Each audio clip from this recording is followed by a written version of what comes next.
9th part की starting में देखते हैं जाओशी को, जहाँ पे वो विशिंग को कह रही होती है कि उसे क्या हुआ है। फिर देखते हैं 12 घंटे पहले का, जहाँ पर विशिंग निंग से पूछता है कि क्या उसे याद है कि वो जाओशी को पहली बार कब मिला था। निंग कहता है उसे तो याद है, बट लग रहा है कि जाओशी भूल गई है। और फिर नेक्स्ट टाइम उसने जाओशी को देखा हॉस्पिटल में, जहाँ पर उसे हाथ में सीरियस इंजरी हुई थी और चाहे वो कितनी भी कोशिश करे वो पहले जैसी पेंसिल नहीं पकड़ पा रही थी, जिस वजह से वो अभी पेंटिंग नहीं कर पाती। फिर भी उसने एक आर्ट रिलेटेड ही काम को चूज़ किया और उसने बेसिक से स्टार्ट किया था, और अब जाके वो जिस पोजीशन पे है उसने बहुत मेहनत करी है उसके लिए।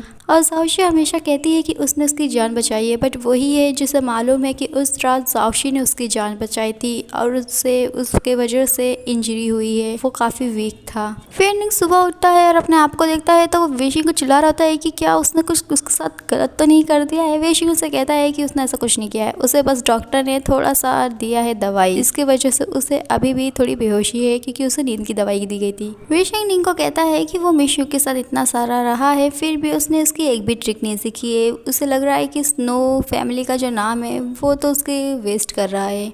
निंग उसे कहता है कि अगर वो कर भी रहा है तो उसे क्यों इतना फ़र्क पड़ रहा है। विशिंग उसे कहता है क्योंकि वो उसका ब्रदर है, भले ही वो लोग ब्लड रिलेटेड नहीं है, बट उसके फादर ने उसे गोद लिया था। और वो निंग को कहता है कि वो चाहे तो उसके घर में रह सकता है, बट उसे सारे रूल फॉलो करने पड़ेंगे और जो उसका पोर्ट्रेट है वो उसे सेल करना होगा। नेक्स्ट मॉर्निंग विशिंग जाओशी के पोर्ट्रेट को देख रहा होता है। डॉक्टर चैन वहाँ आती है, उसे कहती है कि उसे अपने आप को ब्लेम करने की ज़रूरत नहीं है, उस समय वो उसके साथ नहीं था तो क्या हुआ, अभी तो वो हो सकता है, अभी भी देर नहीं हुई है।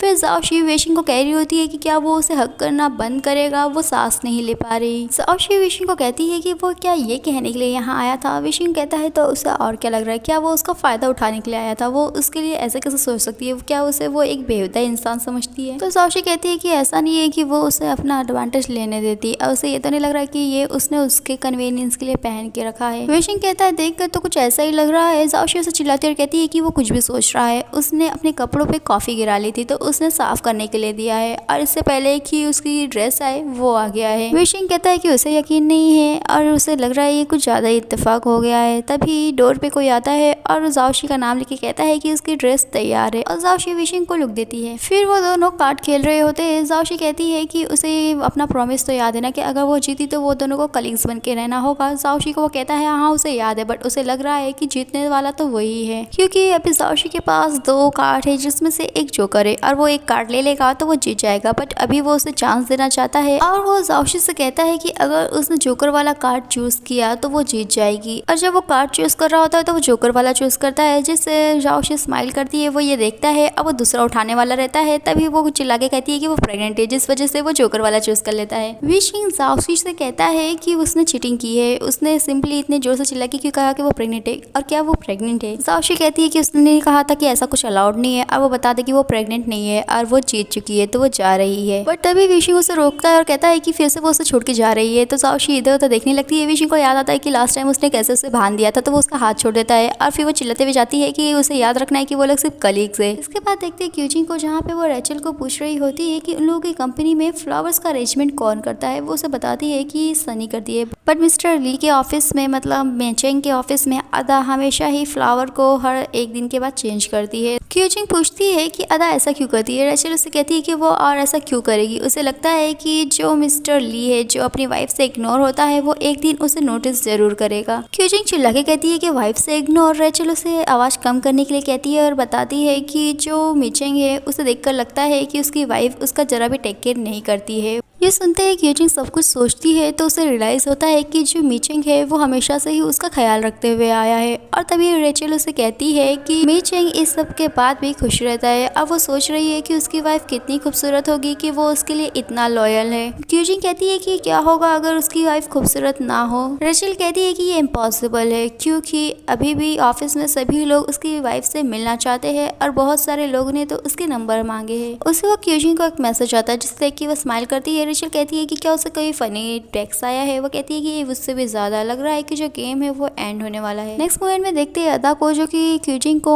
मिचेंग के ऑफिस में देख के हैरान होती है और तभी क्यूजिंग उसे कहती है कि वो उससे कुछ बात करना चाहती है और वो बात मिचेंग को लेकर है। ये सुनते ही अदा तुरंत ही उसकी बात सुनने के लिए तैयार हो जाती है। क्यूजिंग उसे कहती है कि अभी ब्रेक टाइम में मिचेंग की वाइफ उससे मिली और उसने उसे खूब सारा सुनाया है और उसका कारण है वो फोटो जो कि किसी ने उसे भेजा है। अदा उस फोटो को देखती है और कहती है कि जो मिचेंग की वाइफ है उसकी आईज काफी ज्यादा शार्प है क्योंकि वो तो उसे पहचान ही नहीं पा रही है। क्यूजिंग कहती है कि फोटो प्रॉब्लम नहीं है, प्रॉब्लम है स्मेल। उसकी वाइफ ने उसे बताया है कि मिचेंग से एक प्लांट मुझे बस्टर की स्मेल आ रही है जो कि पूरे ऑफिस में उसके डेस्क पर ही है और फिर वो उसे ये कैसे एक्सप्लेन करे। अदा कहती है कि ये तो काफी अजीब बात है बट फिर भी वो दोनों को कभी भी सीक्रेटली नहीं मिलना चाहिए। क्यूजिंग कहती है कि क्या उसे ये नहीं लग रहा है कि जो पर्सन है वो कुछ ज्यादा ही घटिया है। उसने फोटो ली और उसकी वाइफ को भेजा। वो चाहता था कि वो यहाँ आके कुछ बखेड़ा खड़ा करे और इसीलिए उसने डिसाइड किया है कि वो उस शख्स को ढूंढ के जरूर रहेगी।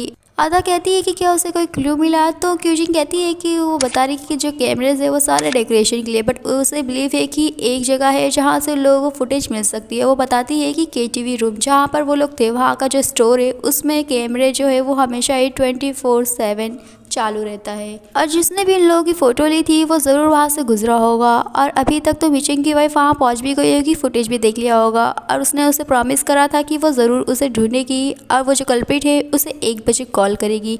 उसी वक्त अदा को कॉल आता है तो क्यूजिंग कहती है कि वही वो कल्प्रिट है। अदा कहती है कि ये इम्पॉसिबल है क्योंकि वो हमेशा ही इंटरनेट फ़ोन यूज़ करती है और वो यहाँ पे फंस जाती है। तभी अदा को क्यूजिंग वो मुझसे बस्टर का प्लान दिखाते हुए कहती है कि उसने मिचेंग के रूम में ये रखा ताकि वो आसानी से उसे फंसा पाए। तभी अदा क्यूजिंग को कहती है कि हाँ उसने ही ये किया है। उस दिन वो उसे काफ़ी इंडिसेंट लग रही थी जो कि मिचेंग के साथ थी, इसीलिए उसने वो फोटो खींच के उसकी वाइफ को भेजा है।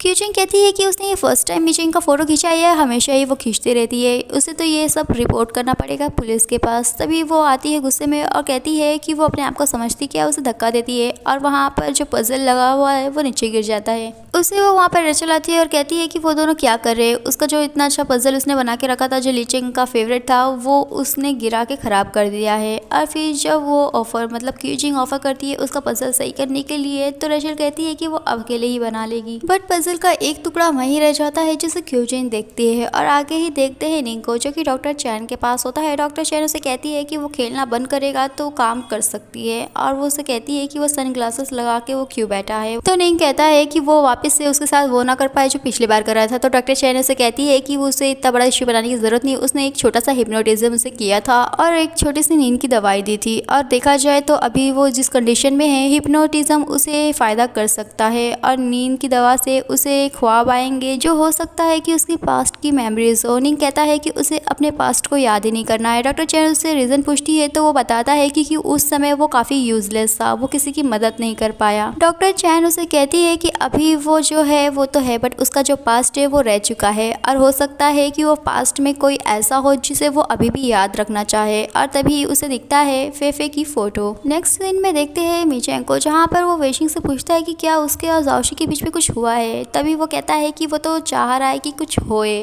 और वो मिचेंग से पूछता है कि वो अकेले क्यों खा रहा है। तभी मिचेंग उसे दूसरा डिब्बा दिखाता है और बताता है क्यूजिंग के बारे में। वेशिंग से पूछता है कि क्या क्यूजिंग यहाँ पे काम कर रही है और वो क्यों। तभी वो कहता है कि इसीलिए क्योंकि वो उसके साथ लंच करना चाहती है, डिनर करना चाहती है, उसके साथ काम करना चाहती है और हमेशा इसके साथ रहना चाहती है। वेशिंग उसे कहता है कि वो बस करे। मिचेंग कहता है कि अगर वो उसे जल रहा है तो क्यों ना वो किसी ऐसे शख्स को ढूंढे जो उसके साथ 8 घंटे बिताना पसंद करेगा। वेशिंग उसे कुछ कहना चाह रहा होता है, उसी वक्त मिचेंग को कॉल आता है और क्यूजिंग कहती है कि वो उसके साथ लंच करने नहीं आ पाएगी। वेशिंग को ये सुन के बहुत ही खुशी होती है। अब वो उसे चिढ़ा रहा होता है।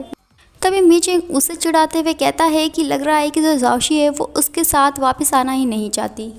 दूसरी तरफ देखते हैं क्यूजिंग को तो वहाँ पर उसने पजल को तैयार कर रखा होता है और ये देखकर रेचल हैरान होती है कि उसने सिर्फ लंच ब्रेक में ही वो पजल पूरा कैसे बना लिया। बट रेचल कहती है कि जो मिस्टर ली वो आने वाला होगा तो वो जाके उसे टांग देगी, बट तभी क्यूजिंग उसे रोकती है और कहती है कि वो कौन सा साइड मिचेंग को अपना दिखाना चाहती है, जिसका मतलब है कि वो स्मार्ट है बट अपने आप को स्टूपिड दिखाती है। क्यूजिंग कहती है कि उसे पहले से ही उस पर शक था, अगर अदा वो सब नहीं करती तो वो उसे पहले ही पता चल जाता कि रेचल ये सब के पीछे है। क्यूजिंग उसे कहती है कि उसे जो एल्बम मिला था उसका एक स्पेसिफिक कवर था और वो पजल को उल्टा करके दिखाती है तो उसमें होता है मीचेंग का फोटो। और वो रेचल को कहती है कि उसने कितनी डेयरिंग है कि उसने लीचेंग की फोटो उसके सामने टांग करके रखा हुआ है। और तभी उसे एक और बात बताती है कि जो लीचेंग की वाइफ है वो है और चाहे तो वो कंफर्म कर सकती है क्योंकि उसके पास उसकी वाइफ का फ़ोन नंबर तो होगा। वो कॉल करती है तो क्यूजिंग को कॉल आता है। ये देखते ही रेचल बेहोश हो जाती है। इसके बाद देखते हैं फेफे को, जहाँ पे उसकी डोर पे कोई आया होता है। वो जाके देखती है तो वो पत्नी से लड़ जाती है और सामने निंग उसकी फ़ोटो खींच रहा होता है और कहता है ये फ़ोटो काफ़ी अच्छा आया है। और नेक्स्ट मोमेंट पे ही निंग पत्नी से बंधा हुआ होता है और वो कहता है कि वो सॉरी है, वो नेक्स्ट टाइम कभी भी उसके ऐसे फ़ोटोज़ नहीं खींचेगा। और वो फेफे को कहता है कि उसने तो कहा था कि वो हमेशा उसकी टेक केयर करेगी। फेफे कहती है कि वो तो उसे देख के ऐसे भागता है जैसे जंगली जानवर को देख के खरगोश। तो निंग कहता है कि अभी सिचुएशन अलग है, हालांकि उसे मालूम है कि वो उसकी टाइप की नहीं है बट वो काफ़ी खूबसूरत है और ऐसा लग रहा है कि उसे पहली नजर में ही प्यार हो गया। फेफे उसे देखती है, डाउट करती है और वो निंग को कहती है कि वो तो पास्ट में भी उसमें इतना इंटरेस्टेड नहीं था। निंग उसे कहता है कि उसे मालूम ही था, हो सकता है कि उसने उसके पास्ट सेल्फ को सेड्यूस करा हो। तो फेफे उससे चिल्लाते हुए कहती है कि वो ऐसा सोच भी कैसे सकता है, जब उसने उससे ब्रेकअप करा था तो वो स्टूडेंट था, तो वो ऐसा कैसे कर सकती है। फिर निंग फेफे से कह रहा होता है कि अभी तो वो 22 ईयर्स का हो गया है, मतलब वो अडल्ट हो गया है, अगर वो चाहे तो वो अभी के अभी उससे शादी कर सकता। और यही उसका सबसे बड़ा डिफरेंस है उसके पास्ट सेल्फ को लेकर। तभी फेफे उसे नीचे गिराते हुए कहती है कि वो बड़े जैसे बात करना बंद करे। फिर देखते हैं निंग को, जहाँ पे वो